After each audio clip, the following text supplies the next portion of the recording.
Estamos aqui, vivendo o dia a dia das nossas cidades. Somos vizinhos, conterrâneos e profissionais de saúde. Uma rede de pessoas que cuida e coopera para levar tranquilidade e qualidade de vida a cada canto do Brasil. O maior sistema cooperativo de médicos do mundo está aqui. Aqui tem gente. Aqui tem vida. Aqui tem Unimed. TV Todo Dia, 35 anos, conectada com você. Na FAM, Faculdade de Americana, as histórias são reais. De gente que quer mais da vida. De gente que se esforça para conquistar melhores posições no mercado de trabalho e, com responsabilidade social, tornar-se um cidadão melhor. Somos história, somos conquistas, somos FAM, Faculdade de Americana, 25 anos. Alta qualidade de ensino com responsabilidade social. O momento é agora, faculdade é Toda terça às 11h15 da manhã, você acompanha um papo descontraído com Zara Mello Júnior e seus convidados. Papo com Zara, terça, 11h15 da manhã, aqui na TV Todo Dia. 35 anos conectada com você.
Boa noite a você que conferiu essa chamada do nosso documentário, do nosso especial sobre o Via Crucis 2025, que vai ao ar aqui na TV Todo Dia a partir das 10h50, ou se você preferir, 10 para as 11 da manhã, amanhã no canal 8 da sua Claro TV, também no canal 14.1 da sua TV digital e no nosso streaming, tvtododia.com.br. Eu convido você a acompanhar esse especial que a nossa equipe preparou com todo carinho, informação jornalística, entretenimento, tudo junto num pacote só, embalado para a gente entregar o melhor para você que quer reviver como foi o espetáculo em 2025 e para você que não foi, já sabe o que está perdendo, para se programar para o próximo do ano que vem, que, como disse a reportagem do nosso querido repórter Anderson Jun, que ao longo dos dias que foram ao ar diversas matérias,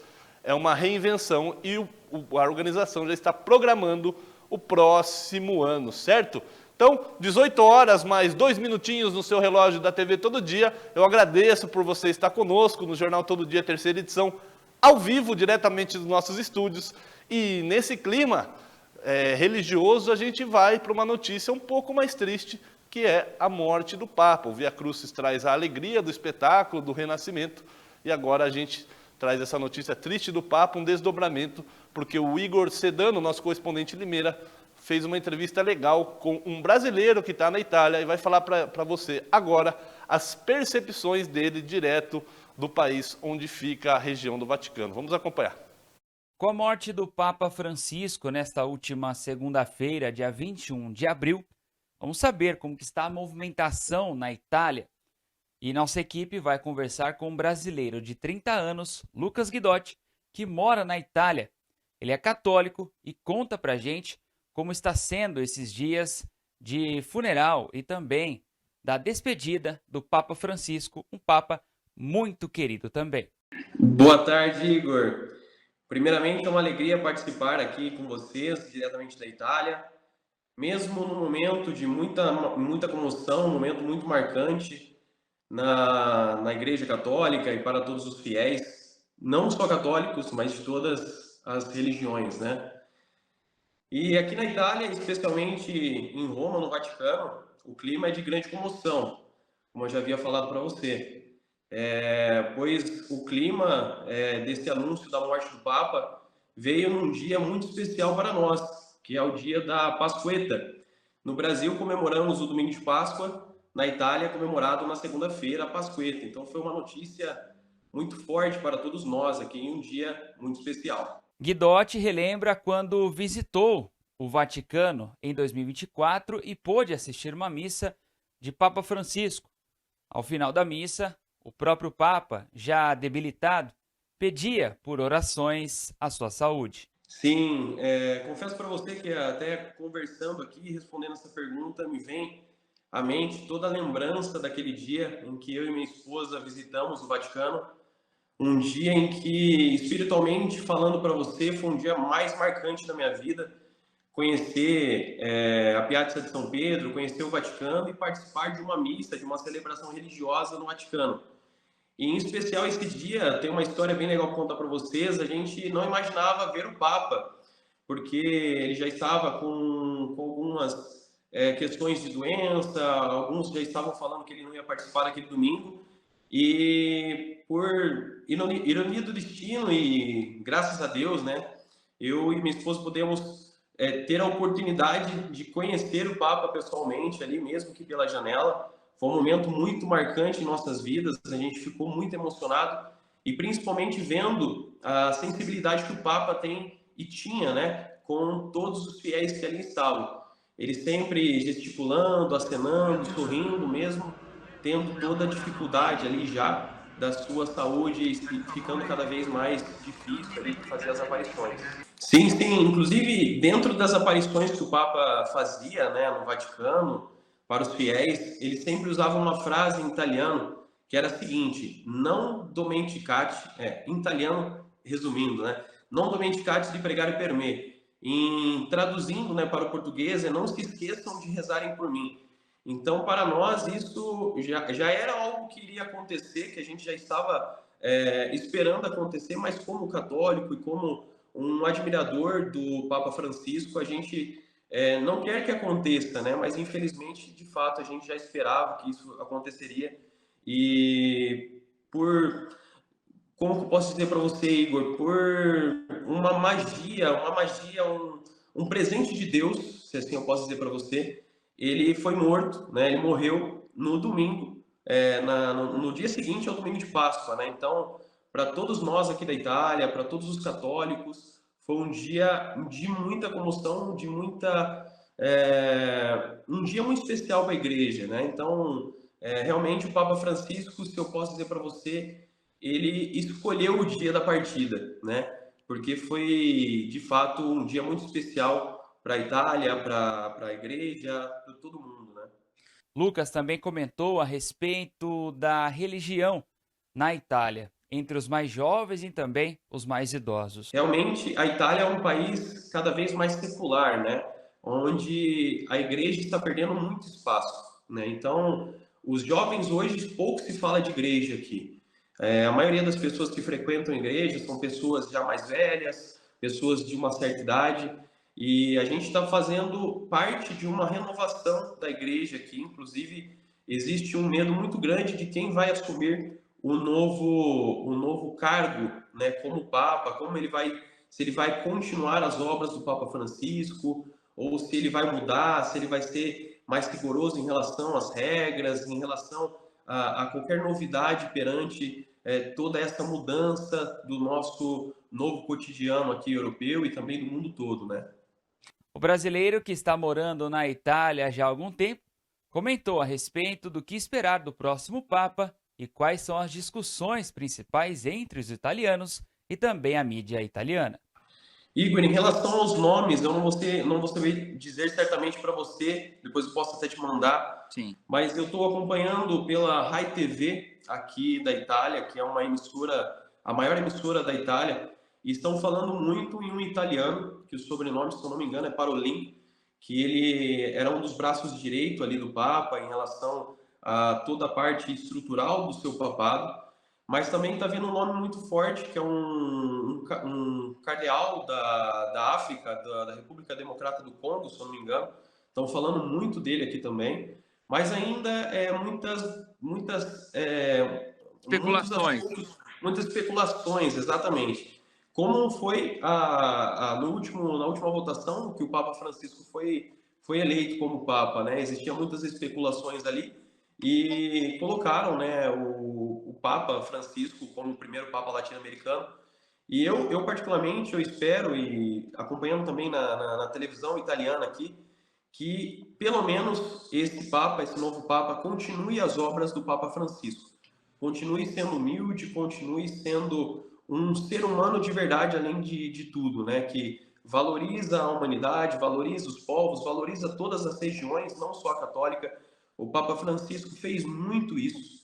Então, os italianos, né, falam muito aqui que, mesmo com toda essa mudança geracional que a gente vem enfrentando, o Papa Francisco, ele conseguiu fazer a união dos povos, ele conseguiu fazer a união das religiões. Inclusive, ele foi o primeiro Papa a visitar muitas outras religiões, né? Isso é admirável. Sim. E, de fato, a gente só espera que o novo Papa acompanhe e siga as mesmas obras que o Papa Francisco. Isso já seria de grande valia. De Limeira, Igor Sedano para a TV Todo Dia. Como eles falaram, né? Ficam as especulações de quem vai ser o novo Papa. Lembrando que no sábado, agora, ocorre o funeral. Então, aí, oficialmente, o funeral do Papa Francisco, que deixa um legado tão importante para a Igreja Católica, estendendo-se para toda a humanidade, até para aqueles que não praticam o cristianismo, o catolicismo, enfim, um homem de muito amor e reformista. 18 horas, mais 10 minutinhos no seu relógio da TV Todo Dia. Olha, e um vereador pode ser caçado em Santa Bárbara do Oeste, hein? É o primeiro mandato, nem começou direito, menos de 6 meses aí de mandato, e a coisa já está ruim para o lado dele. Fique aí, depois do intervalo a gente traz os detalhes dessa notícia para você.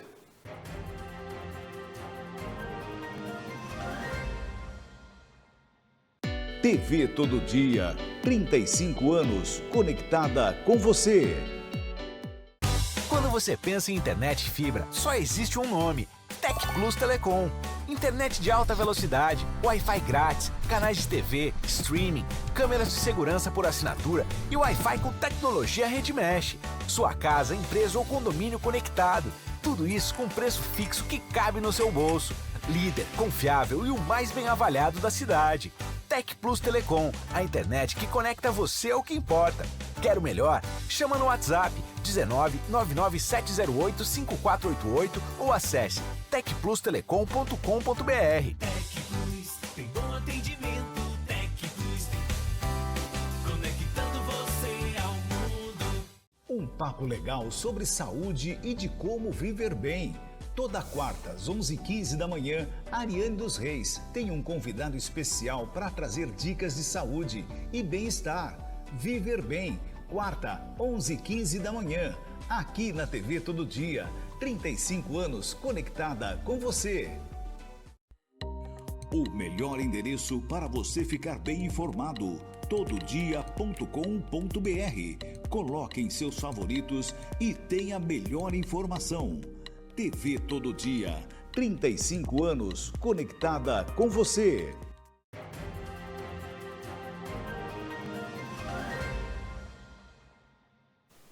Você que está desde o começo com a gente, eu agradeço, e você deve ter ficado curioso ou curiosa para saber qual matéria que eu falei anteriormente de um vereador que pode ser cassado em Santa Bárbara do Oeste no primeiro mandato, hein, gente? Nem chegou e já está com problemas aí. E você que chegou agora, seja muito bem-vindo, seja muito bem-vinda. A partir desse momento você fica bem informado, bem informada sobre tudo que acontece na sua cidade e também na nossa região.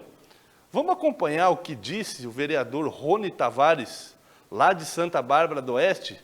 Olha, ele apontou um suposto esquema de favorecimento na fila da saúde, quando quis, na verdade, agradecer à prefeitura, todo mundo em maus lençóis, um constrangimento geral, bastidores agitados, talvez Ministério Público entre em campo. Vamos acompanhar, porque a Nicole Maia vai trazer todas as informações desse caso. O vereador de Santa Bárbara do Oeste, Rony Tavares, do Republicanos, falou durante a sessão da Câmara desta terça-feira, dia 22, que demandas de moradores na área da saúde foram atendidas pela Prefeitura após pedidos do seu gabinete. Após um agradecimento do vereador ao Joel Cardoso, do governo, e Marcos Pensucci, da área da saúde, pelas demandas que foram encaminhadas e atendidas. Agradecer ao secretário de governo, Joel Cardoso, ao Giovanni Bonfim, onde a gente solicita ali os pedidos para a área da saúde, e também o secretário de saúde, Marcos Pensucci, por todos os exames de sangue que a gente levou na mão dele, e as pessoas agora não estão sendo chamadas. A gente fez um requerimento aqui, quase 30 pessoas ou mais procuraram a gente levou todos esses nomes até o secretário, e as pessoas estão retornando dizendo que o agendamento está sendo feito, coisa que vinha de 8 meses aí atrasado. Esther Moraes, do PV, afirmou que a medida evidenciaria abuso de poder e possível tráfico de influência. Tem até um crime dentro do código que fala sobre esse tráfico, né, de influência, que é você usar do seu cargo para, muitas vezes, influenciar, favorecer certas pessoas. Mas você sabe o que é tráfico de influência? Tráfico de influência, de acordo com o Código Penal, é solicitar, exigir, cobrar ou obter, para si ou para outrem, vantagem ou promessa de vantagem, a pretexto de influir em ato praticado por funcionário público no exercício da função. Após a fala de Rony Tavares, os vereadores se manifestaram contra a ação do vereador, como Felipe Corá, do PL. Gente, é brincar com a vida das pessoas. É brincar com a inteligência das pessoas. E eu vou além. Isso aqui não fica num discurso. Isso é um ato que, se for comprovado, que tudo aqui é jogado ao ar, mas se for comprovado, é um ato de improbidade administrativa. Isso é crime. Não pode haver favorecimento. Celso Ávila pontuou acreditar na inocência dos membros do Executivo. Mas eu acho que o Giovanni, né, que atua na Secretaria em apoio à saúde, ele não ia pegar uma listinha de vereador e passar 30 pessoas na frente de uma fila muito grande que tem na questão de exame de sangue. Isso aí realmente é tráfico de influência, isso não pode acontecer. Eu tenho certeza que o Giovanni não fez isso. Após a reação dos parlamentares, o vereador Rony Tavares tentou se esclarecer, mas acabou sendo interrompido. Quando a gente fala lista, gente, é aquele sistema que nós colocamos. Todos os nomes que chegaram no nosso gabinete, a gente coloca no sistema, isso vai para o Giovanni, que toma conta da pasta. Todo mundo sabe disso, junto com o Joel. Então ali ele leva para o secretário depois, só que as pessoas ligaram, né, falando, poxa, a gente acabou aí conseguindo. Só que, como eu disse para vocês... Então, Rony, mas desculpa, peraí, isso aí tem que falar para o Ministério Público, a gente entende isso. Não, mas isso daí fere o que o Ministério Público preconiza, entendeu? Não, mas não tem que tomar cuidado com essa fala. Eu entendi o trabalho, eu entendi que as pessoas foram assistidas, mas quando você fala isso, você prejudica a administração. Rony se pronunciou à TV Todo Dia e afirmou, abre aspas, em relação ao que falei na sessão da Câmara desta terça-feira, dia 22, na realidade me expressei e a fala pode ter soado a ideia errada. Como vereador, assim como os demais, Cobro a administração na área da saúde, sendo algo primordial a todos. Talvez tenha sido mal compreendido ou me expressado de forma equivocada, que levaram meus colegas a se manifestarem daquela forma. E me desculpo, ainda estamos sabendo lidar com o discurso. O que fizemos foi levar ao conhecimento da administração que os exames de sangue estavam parados, algo que a população cobra, e todos os vereadores são procurados pela população. Acredito que tem muitos casos na cidade ainda para serem feitos. O agradecimento que fiz é com essa dinâmica de terem dado atenção à cobrança, que como vereador é o que podemos fazer, cobrar. Isso é todos os vereadores, não havendo favorecimento de qualquer espécie. Os pedidos chegam, a gente cobra por solução. Fecha aspas. A prefeitura foi procurada, mas até o fechamento dessa matéria não se manifestou. Nicole Maia para a TV Todo Dia. Eu não sei nem por onde começar, gente. Eu não sei nem por onde começar. É uma fala absurda, que se for comprovado, o que ele disse é caso gravíssimo e respingando até em secretários. Ele citou Joel Cardoso, do governo, e também o secretário de saúde. Então, assim, isso é uma fala gravíssima, mas como disse, por exemplo, o vereador Felipe Corá, precisa ser averiguado, porque às vezes o vereador está falando, não soube se explicar direito, é novato no mandato e falou, desculpa o termo para vocês aí em casa, bobagem, certo? Mas pode ser que isso esteja acontecendo. Então, assim, isso não é mais papel do jornalismo, não é mais papel do cidadão, quem tem que investigar isso é o Ministério Público Eleitoral, enfim, todas as instâncias da Justiça. Mas, cara, o que me chamou bastante atenção, Raulzinho vai colocar na tela para você, o careca do esporte, o vereador, dando um toque ali no Rony, falando, não, cara, para de falar, meio insinuando isso, né? Ele não falou exatamente, mas note aí na sua tela da TV Todo Dia, olha ali, a câmera da transmissão oficial, a câmera da transmissão da Câmara, o careca do esporte, percebendo que o Rony estava se complicando, já deu aquela olhada, acenou e olha lá, esse momento, isso aí, Raulzinho, nesse momento, ele dá um toque tipo, cara, o que você está falando aqui no plenário da Câmara, sendo transmitido ao vivo? Então, assim, não estou acusando o careca de participação em nada, não tem nada comprovado, mas é no mínimo sugestivo que ele coloque lá a mão para ele parar de falar, percebendo o careca, que já é mais experiente, que isso aí poderia acarretar problemas, como já está todo mundo falando. Você viu, a Nicole trouxe junto com a edição do Luiz Ariel, um post do nosso Instagram. A gente foi o primeiro a dar a declaração do Rony Tavares depois dessa reunião, ele falou com a gente, iria gravar uma entrevista, mas recuou, deve estar sofrendo muita pressão de todos os lados, né? Novato que é na política, apesar de ser filho de um ex-prefeito, mas ele em si é novato. Então, isso precisa ser averiguado. Raul, bota de novo na tela, por favor, essa parte, por favor. Ó, o careca do esporte ali, Rony Tavares falando, é o que está no microfone. Careca do esporte à direita do Rony, dá uma olhadinha. O que será que você está falando, meu amigo? Dá um toque, não sei o que. Olha lá, esse momento. É, gente, muito peculiar. A Câmara de Santa Bárbara, pode voltar para mim, Raulzinho, por favor. A Câmara de Santa Bárbara anda com clima tenso e a gente vai seguir acompanhando os desdobramentos desse caso, porque já teve convocação do secretário da Saúde, já teve paralisação de ônibus, cada semana é uma surpresa, e agora nesta semana, tudo isso acontecendo. Falando em Câmara Municipal, 18 horas mais 20 minutinhos, o seu relógio da TV Todo Dia, e a gente pautou ontem a reunião da Câmara lá, pelo menos um momento dela na reunião da Câmara Municipal, uma matéria triste que a Andressa Oliveira fez sobre uma mãe que acusa o Hospital Municipal de Americana, o Dr. Valdemar Tebaldi, de negligência médica, e você vai entender mais os detalhes, porque a Andressa traz não só detalhes da matéria anterior, como atualizações que aconteceram lá na Câmara Municipal. Na sessão da Câmara Municipal de Americana desta terça-feira, a vereadora professora Juliana, do PT, fez duras críticas à gestão da saúde da cidade. Ela repercutiu a reportagem da TV Todo Dia sobre a morte do jovem João Neves, de 18 anos, no Hospital Municipal. Eu vou usar o tempo de liderança, presidente, para falar de algo muito delicado, muito triste, trágico, né, que aconteceu na última sexta-feira, que foi a morte de um menino, de um jovem de 18 anos, que estava esperando para fazer uma cirurgia, aparentemente simples, cirurgia ortopédica, por motivo de fratura, que aconteceu em decorrência de uma queda de bicicleta.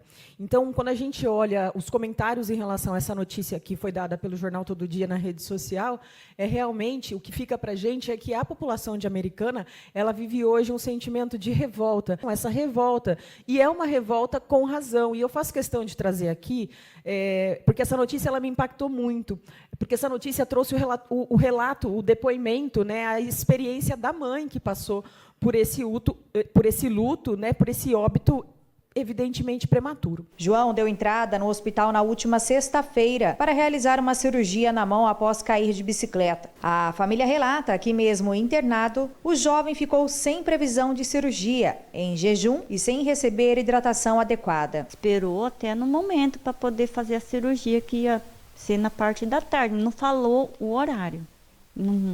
Não sabia como que ia ser, se ia ser na sexta-feira, se ia ser no sábado, mas a gente estava aguardando o momento da cirurgia, né? Segundo Sueli, a pressão arterial de João caiu para 4. Apesar disso, ele relatava estar se sentindo bem. Veio uma enfermeira, não sei o nome, né? Mediu a pressão dele. A pressão dele, ela perguntou, falou, você está bem? Você não está sentindo nada? Ele falou, não, está tudo bem. Porque sua pressão está muito baixa, sua pressão foi a 4. E eu não vou aplicar nem a dipirona, porque senão vai abaixar mais, e você está com dor? Ele falou, não estou com dor. E nem vou te dar esse comprimido, essa medicação. Só vou aplicar esse anti-inflamatório. Em um determinado momento, uma medicação foi aplicada por uma enfermeira. Pouco depois, João entrou em um estado de agitação, que terminou em tragédia. No que ela saiu, ele já começou a passar mal. Já perdeu o sentido, já começou a se debater e eu corri desesperada para chamar. Ela veio, chamou outras enfermeiras, veio as enfermeiras, já foram atrás dos médicos.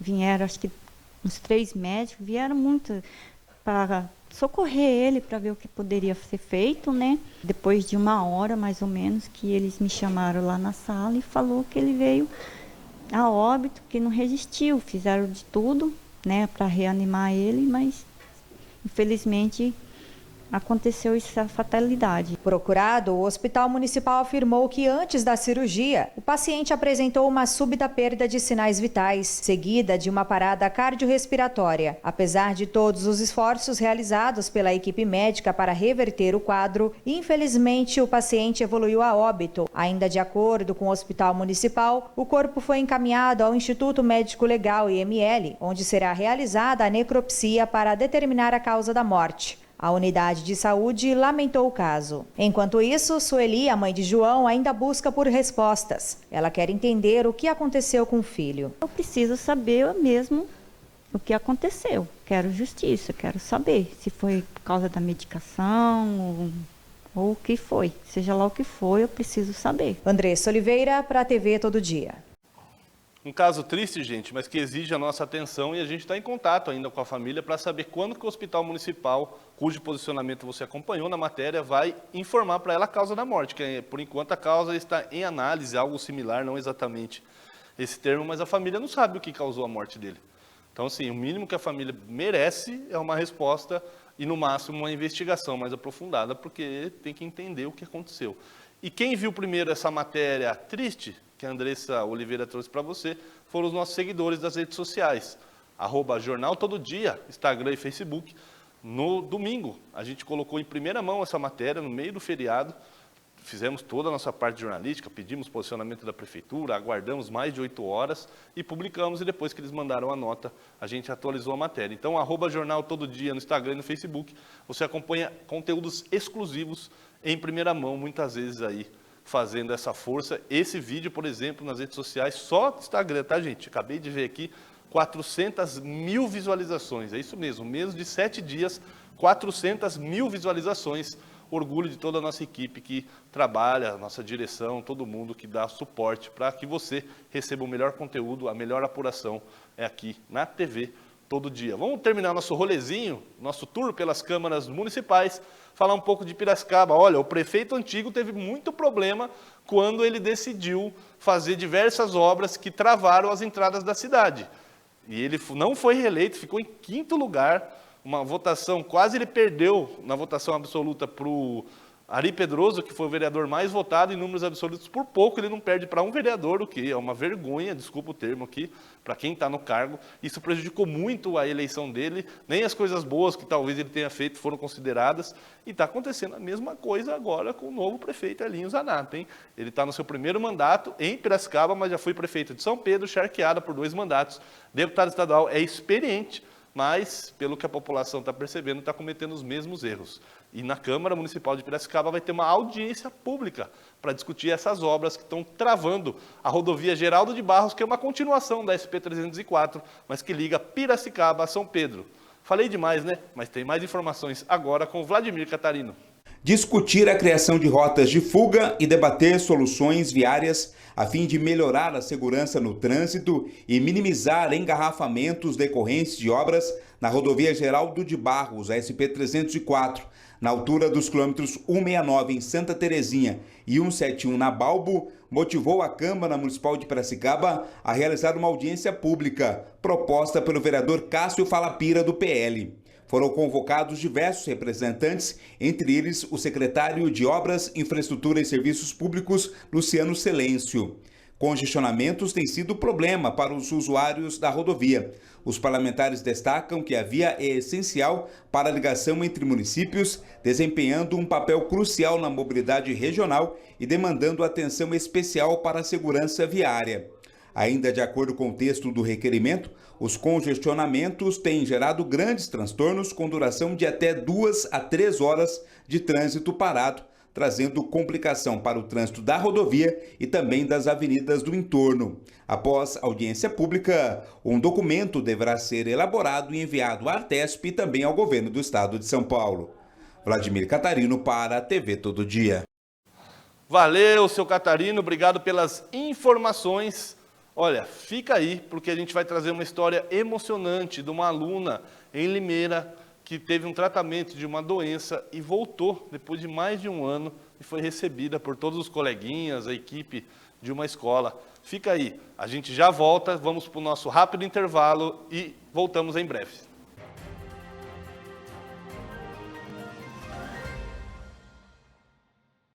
Estamos aqui, vivendo o dia a dia das nossas cidades. Somos vizinhos, conterrâneos e profissionais de saúde.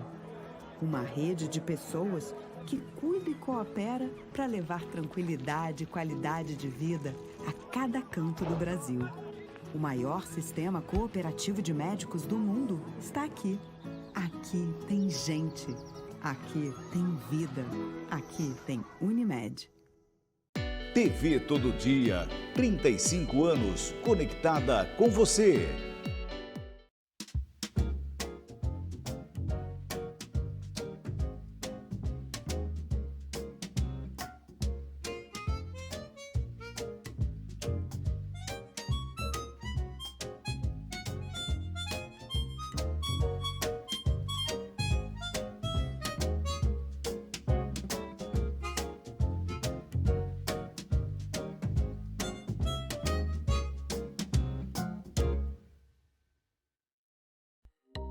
O melhor endereço para você ficar bem informado, tododia.com.br. Coloque em seus favoritos e tenha a melhor informação. TV Todo Dia, 35 anos, conectada com você.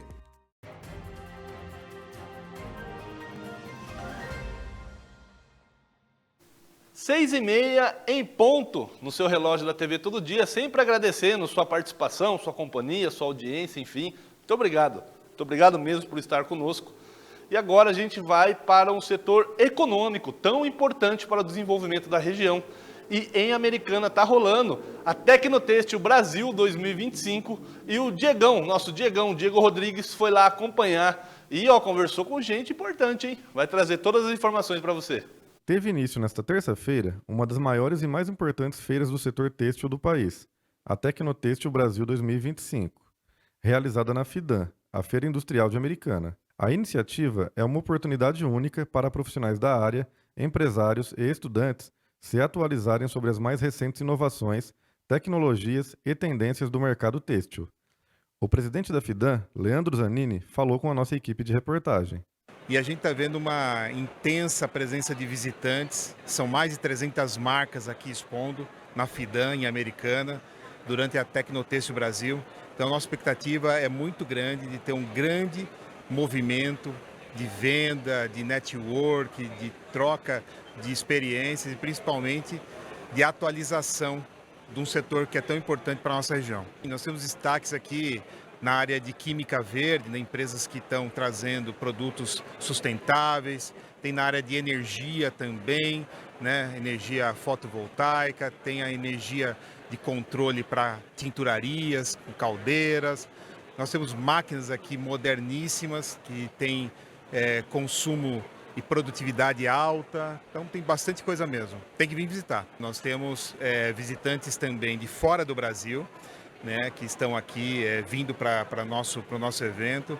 Então, é um evento de repercussão nacional e internacional, mas principalmente, ele é a maior feira do Sudeste. Não tem feira têxtil maior do que a Tecnotêxtil Brasil aqui na FIDAN. Em sua 6ª edição, a Tecnotêxtil Brasil 2025 reunirá mais de 300 expositores, apresentando soluções inovadoras em maquinários, tecidos, equipamentos e tecnologias, transformando o evento em um ponto de encontro essencial para a indústria têxtil. O prefeito em exercício de Americana, Odir Demarque, do PSD, e o secretário de Desenvolvimento Econômico, Rafael de Barros, estiveram na abertura do evento e falaram sobre a importância de um evento como este para a indústria e para o município. Ver essa movimentação de tantos stands aqui na cidade americana, de empresas de todo o Brasil aqui e até de fora do Brasil, a gente fica contente, porque a Americana foi um polo têxtil muito grande no passado,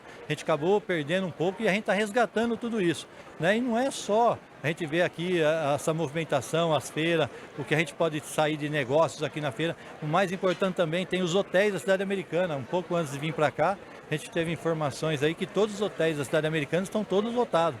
Então, isso quem trouxe é a Tecnotêxtil. Então, a gente tem só agradecer, né? E a Americana, nós como prefeito e vice-prefeito da cidade americana, tanto eu como Chico Sardelli, a gente tem que apoiar essa movimentação que tem aqui na FIDAN. Extrema importância eventos como esse, eu estava falando aqui com o Pompeu, que com certeza é o maior evento de negócios hoje da cidade americana.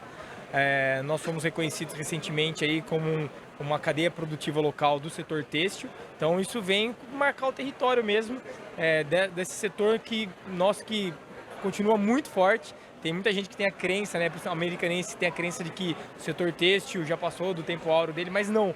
Hoje, uma informação, a Americana produz mais produtos têxteis do que no auge conhecido da população lá atrás. Isso tem muito a ver com tecnologia e essa feira é uma feira de tecnologia têxtil. Então, a gente traz tecnologia para as empresas da cidade, da região.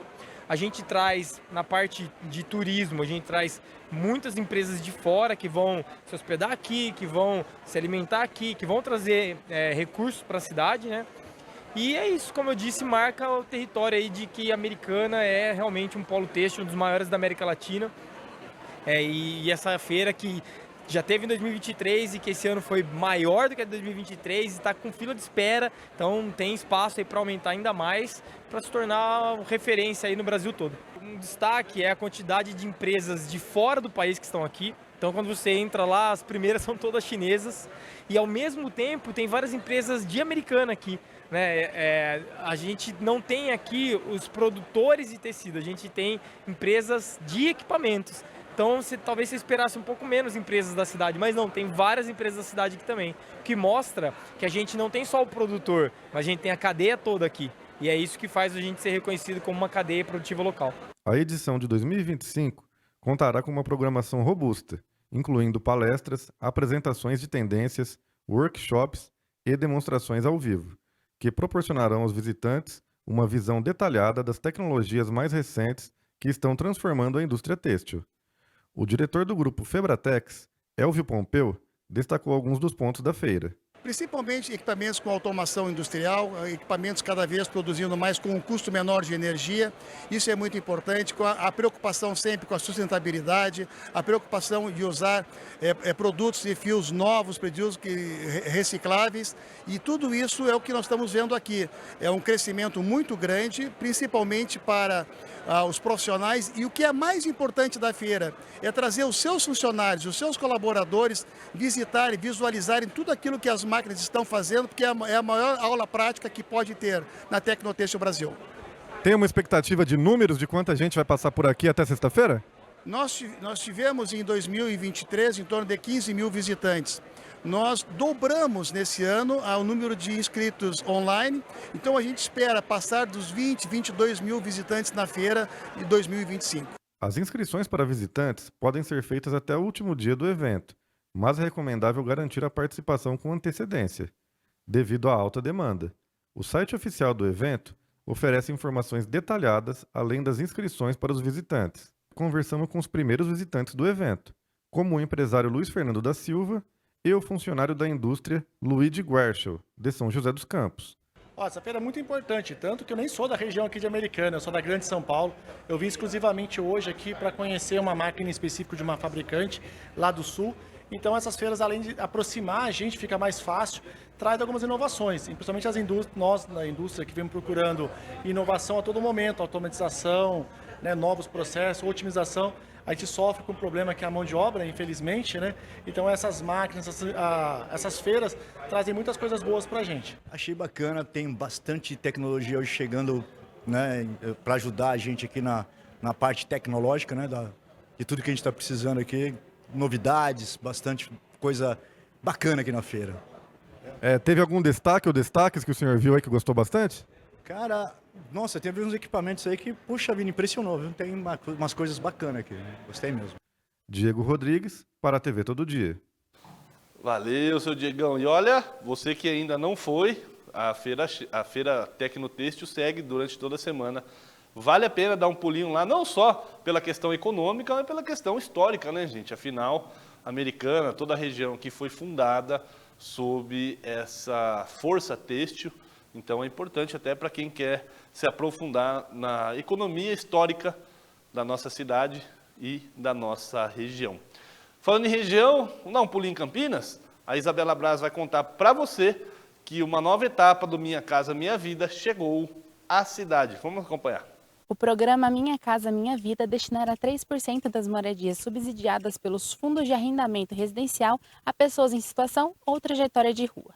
A nova portaria do Ministério das Cidades, assinada nesta terça-feira, priorizará 38 municípios com mais de 1.000 pessoas cadastradas como sem moradia, incluindo entre elas a cidade de Campinas. A expectativa é de que cerca de 1.000 unidades habitacionais sejam destinadas a este público na primeira leva. O imóvel será 100% beneficiado pelo governo federal, assim como os processos de acompanhamento e reinserção social dos beneficiários. Nós chegamos a essas 38 cidades, né, que estão hoje, que é onde está concentrada a maior parte das pessoas que moram em situação de rua, e aí nós iniciamos o processo a partir de ontem. Essas prefeituras, na hora que elas fizeram o processo de seleção, que costuma acontecer quando a obra do Minha Casa Minha Vida chega em 50%, obrigatoriamente eles têm que destinar 3% daqueles apartamentos ou casas, tem que ser destinados às pessoas que estão morando em situação de rua. O ministro da Cidade, Jader Filho, relatou que essas cidades priorizadas inicialmente têm a obrigação de distribuir no mínimo esses 3% de todos os empreendimentos do Minha Casa Minha Vida, mas que isso não é o limite. Segundo ele, essas cidades foram selecionadas por meio de levantamentos feitos por várias pastas ministeriais, tendo por base cidades com maior concentração de pessoas em situação ou em trajetória de rua. Não é só você dar a casa à pessoa que está morando em situação de rua.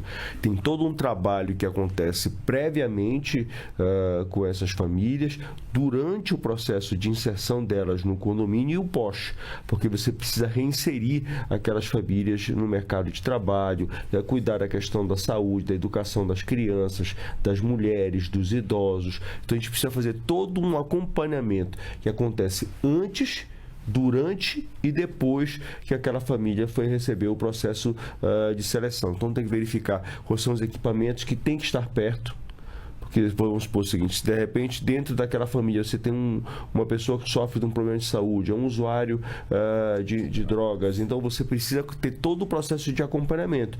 Não é você tirar a família da rua, da situação de rua, e colocar ela dentro de um apartamento somente. Não é, isso não funciona. Você já está aprovado, você tem que fazer todo um processo de avaliação, fazer um processo de acompanhamento social e vamos dizer assim, de saúde com as famílias que vão ser atendidas por essa nova modalidade do Minha Casa Minha Vida. Aqui no estado, além de Campinas, outras cidades de São Paulo são incluídas nesse projeto, que são elas a capital de São Paulo, Osasco, Santos, São José do Rio Preto e São José dos Campos. Isabela Braz para a TV Todo Dia. Olha, pessoal, se vocês soubessem o que acontece nos bastidores aqui da TV Todo Dia, muito importante essa iniciativa, claro, a população em situação de rua, vulnerável, merece moradia, isso está na Constituição. Agora, um detalhe da reportagem, pessoal, você vira um repórter, uma repórter, não buzine, não tente estacionar e invada a calçada, certo? Aliás, é um conhecido nosso, mas não vamos expor não. Mostra aí, Raulzinho, mostra aí estacionando, estaciona bem pra caramba, vamos ver aí. Olha lá, olha lá, olha lá. Ai, pessoal, pode voltar para mim, Raulzinho. É só aqui na TV Todo Dia mesmo, viu, pessoal? Aproveitar esse clima leve para falar de uma alegria de uma menina que foi homenageada em Limeira. Olha, ela ficou mais de um ano fora da escola para tratar um tumor na cabeça, uma coisa gravíssima, mas ela está a caminho de vencer e voltou para a escola. Então, fique com esse quentinho no seu coração. Acompanhe essa linda homenagem promovida lá em Limeira com Andressa Oliveira. Uma história de superação e esperança emocionou Limeira. Após mais de um ano longe das salas de aula, a pequena Elisa, de apenas 7 anos, voltou à escola e foi recebida com uma homenagem especial dos coleguinhas, professores e funcionários.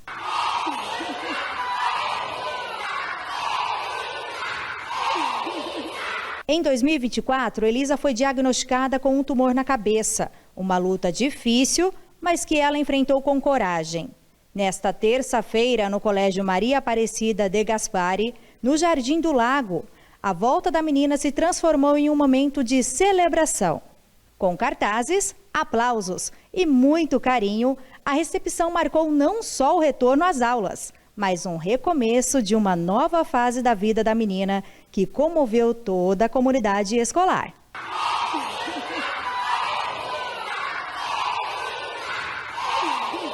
Andressa Oliveira, para a TV Todo Dia. Elisa, coraçãozinho para você e a todos e todas que fizeram essa linda homenagem, que você siga a sua trilha, siga a sua vida. Uma batalhadora, às vezes com 7 anos não tem nem noção do quanto ela já conquistou e tem muito mais para conquistar. A gente fica muito, muito, muito feliz de dar notícias como essa. A gente sabe que, às vezes, o telejornal é um pouco tenso, um pouco denso, coisas políticas, policiais, mas quando a gente traz esse tipo de notícia, é reconfortante, vale muito a pena estar aqui, na minha posição, apresentando, conversando com você, e com certeza espero que na sua, de estar acompanhando essa notícia tão legal. E se você quer rever, vá lá nas nossas redes sociais. A gente publicou em primeira mão, antes de apresentar aqui o jornal, lá no @Jornal Todo Dia. Tá esperto, Raulzinho. @Jornal Todo Dia no Instagram e no Facebook.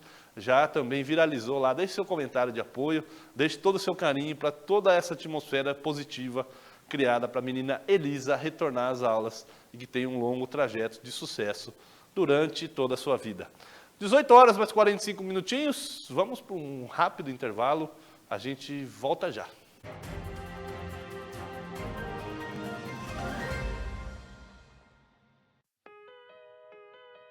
No estúdio Sabrina Ometo você encontra diversos serviços como cortes, coloração, massagem e alinhamento capilar, e além de oferecer especialidade em loiros e iluminados.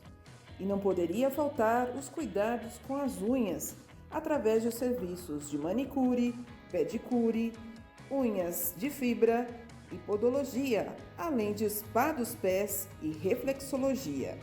Estúdio Sabrina Ometo, Rua Graça Martins, número 138, no centro de Santa Bárbara do Oeste. TV Todo Dia, 35 anos conectada com você. Quando você pensa em internet fibra, só existe um nome: Tec Plus Telecom.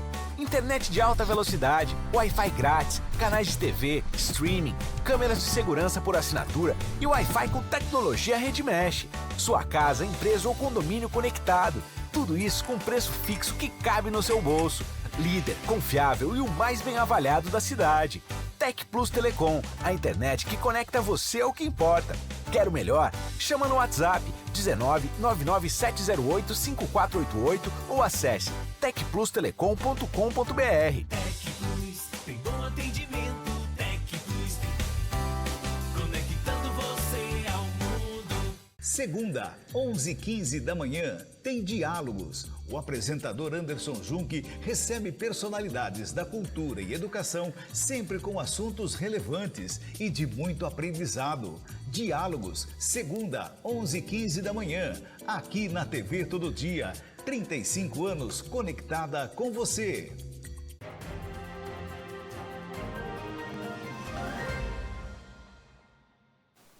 18 horas, mais 47 minutinhos no seu relógio da TV Todo Dia. Vamos dar um pulinho, sair de Americana e vamos para Santa Bárbara mais um pouco? Porque o João Victor Viana vai trazer para você um caso, uma ocorrência em que uma quadrilha falsificava placas de veículos. Olha só, imagina, você está andando achando que aquele veículo tem a placa normal, ela está adulterada. Muita gente, infelizmente, ganha dinheiro com isso. Não é mesmo, João? Mostra para a gente aí. A Delegacia de Investigações Gerais, a DIG de Americana, apreendeu materiais irregulares em uma empresa de estampagem de placas veiculares de Santa Bárbara do Oeste. A ação foi realizada com o apoio de agentes de fiscalização do Departamento Estadual de Trânsito, o DETRAN. Durante uma fiscalização de rotina, os agentes do DETRAN encontraram no interior da empresa uma fita do tipo ribbon com estampas de diversas placas veiculares. Entre elas, foi identificada uma placa sem autorização do órgão estadual competente e outras duas vinculadas a autorizações pertencentes a uma empresa diferente da que estava sendo fiscalizada. A placa não autorizada corresponde a um veículo utilitário registrado em nome de um indivíduo com antecedentes criminais por furtos de veículos. A descoberta levantou suspeitas de possível envolvimento com práticas ilícitas, como clonagem de veículos ou utilização de placas frias. 2 pessoas foram detidas para averiguação. Uma delas foi autuada em flagrante por falsificação de sinal identificador de veículo automotor, um homem de 24 anos. A outra pessoa foi ouvida e posteriormente liberada. Segundo a Polícia Civil, não foram encontrados elementos suficientes que justificassem sua prisão. A origem da fita ribbon apreendida segue sob investigação. Um dos envolvidos declarou que o material foi adquirido de forma informal em Jundiaí, por um valor inferior ao normalmente praticado no mercado. A polícia apura a alegação, já que há coincidência entre a placa impressa e o local onde o veículo supostamente estava circulando. O indivíduo autuado em flagrante foi encaminhado à cadeia pública de Sumaré. As investigações continuam com o objetivo de esclarecer a origem do material apreendido e identificar eventuais conexões com outras atividades criminosas. João Victor Viana para a TV Todo Dia. Se o crime tem incomodado a população de Santa Bárbara do Oeste, não é diferente com a dengue. A Nicole Maia vai trazer uma atualização do cenário da doença na cidade.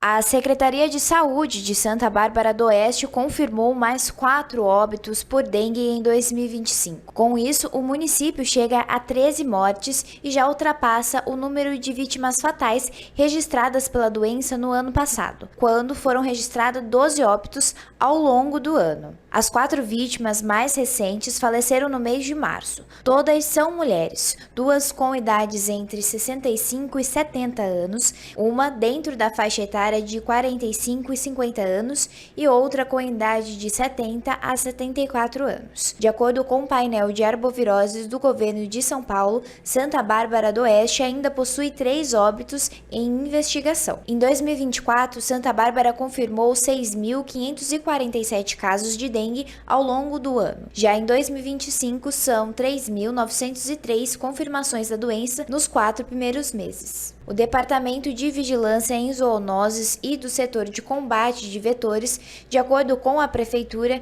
informou que segue mobilizada no enfrentamento do mosquito Aedes aegypti. Desde o início do ano, foram realizadas 33 mil visitas a imóveis para a inspeção, orientação e eliminação de focos do mosquito, além de mais de 9 mil visitas direcionadas ao controle de criadouros em áreas de transmissão, removendo locais propícios à proliferação do vetor. A nebulização costal foi aplicada em 8,3 mil imóveis, enquanto a nebulização veicular atingiu 22,5 mil imóveis, completando 35 bairros. Já a dispersão de biolarvicida com equipamento veicular foi realizada em cerca de 20 mil imóveis em 18 bairros.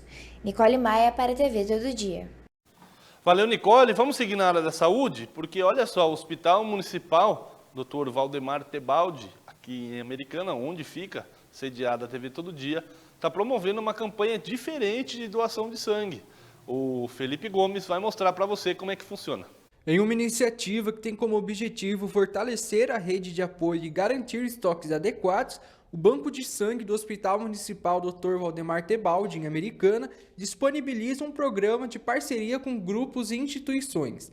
A ação busca promover a solidariedade e conscientizar a população sobre a importância da doação de sangue. As ações em grupo possibilitam que amigos, familiares, colegas de trabalho ou membros de uma entidade ou igreja, por exemplo, se unam em prol de um objetivo comum, salvar vidas.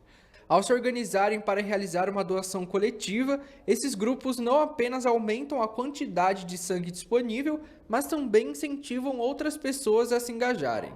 Para participar, os grupos podem entrar em contato com um banco de sangue para agendar uma visita ou uma campanha de doação.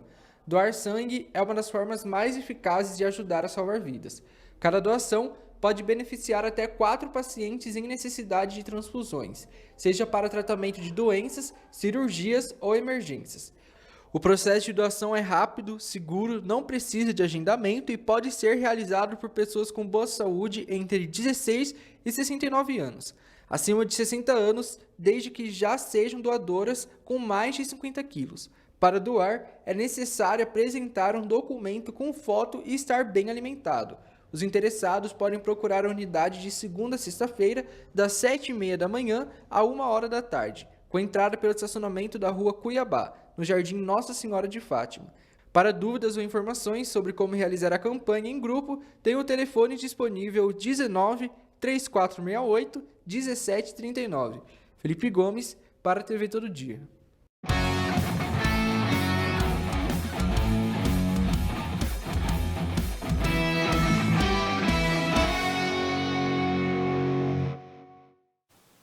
Olha, e o União Barbarense vai começar a sua caminhada para disputar a final, é isso mesmo, o título da Série A4 do Campeonato Paulista, depois do acesso garantido no último final de semana. Agora está tranquilo, foi para a Série A3, mas vai disputar o título a partir das 8h30 lá em Jundiaí, no estádio Jaime Sintra. E eu recomendo que você acesse o YouTube da Federação Paulista e acompanhe a partida ao vivo e mande suas energias positivas para o Leão. Bom, no ano que vem, o Leão vai pegar o Rio Branco. Vamos ter o derby de novo. Rio Branco de Americana contra a União Barbarense. Esse jogo que movimenta multidões aqui na nossa região, de muita rivalidade, muita descontração também no trabalho. Quem ganhou, quem perdeu.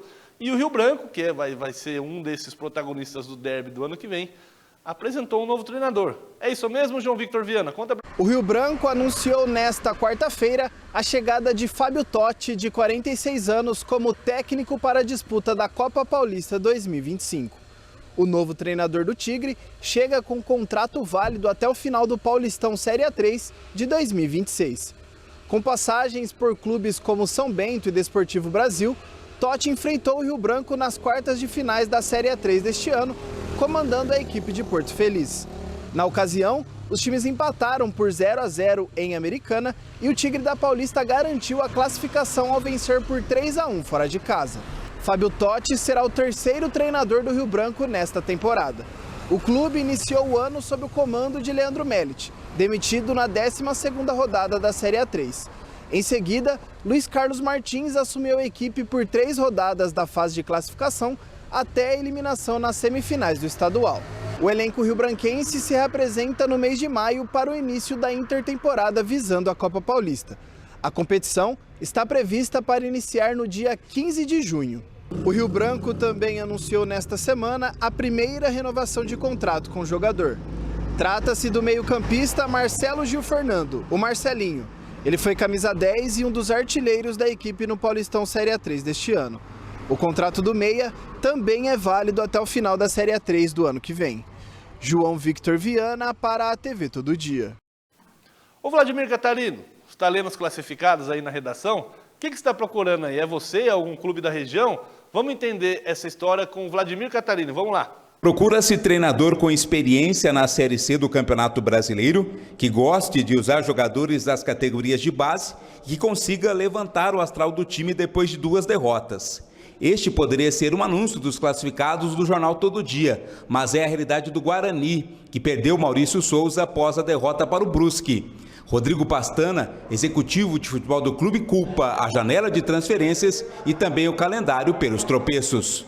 Uma janela onde adentra o Campeonato Brasileiro de Série A e Série B e o de Série C fica à mercê de perder jogadores a 2 dias do primeiro jogo da competição. Isso não existe.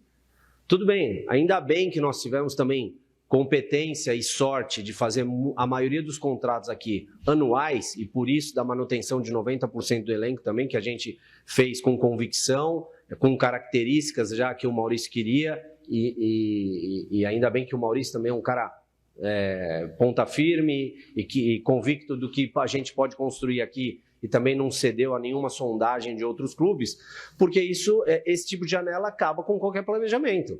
Um mês de janela, isso realmente é muito difícil. A gente tem recebido ainda algumas sondagens sobre jogadores nossos e, ao mesmo tempo, a gente tem olhado observado no mercado posições que a gente tem uma certa carência. Então, assim, falando sobre a janela, eu acho essa janela um absurdo. Um mês de janela, quase adentrando aos campeonatos de Série A, Série B e Série C, é um absurdo. Outro ponto de discórdia do torcedor do Guarani é a contratação do japonês Ryuta Takahashi, que ainda não foi relacionado em nenhuma partida. Rodrigo Pastana refuta a reclamação dos torcedores. Esse é um comentário que realmente eu não concordo.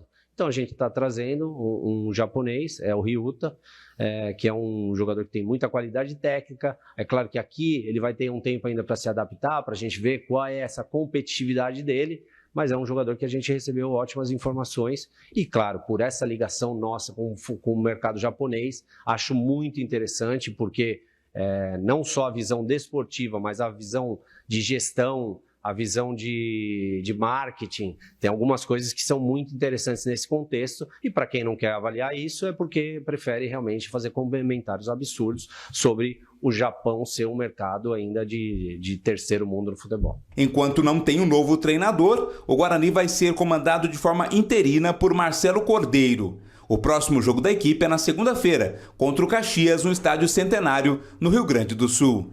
Vladimir Catarino para a TV Todo Dia. Só tenho tempo de falar para você amanhã, às 10h50, aqui na TV Todo Dia, canal 14.1 da sua TV digital, canal 8 da Claro TV e em tvtododia.com.br, você acompanhar o nosso especialíssimo programa para você sobre esta edição do Via Crucis, certo? Nossas edições do Telejornal voltam amanhã. Eu desejo uma ótima noite para você e para sua família. Fique aqui na TV Todo Dia, onde você encontra informação com qualidade. Até mais!